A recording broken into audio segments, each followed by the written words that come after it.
Welcome to a Foxy Tech Tips tutorial on running the configuration wizard on the Seat Arona infotainment system. If you find this tutorial helpful, please consider subscribing to my channel and liking the video. Press the menu button to the right of the screen. Then tap System. Scroll down the System settings and tap Configuration Wizard.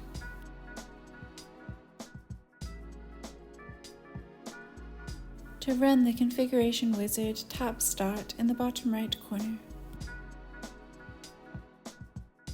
Tap Finish in the bottom right to close the configuration wizard. And that draws an end to this tutorial. Please like the video if you found it helpful and subscribe to Foxy Tech Tips for more Seat Arona tips and tricks.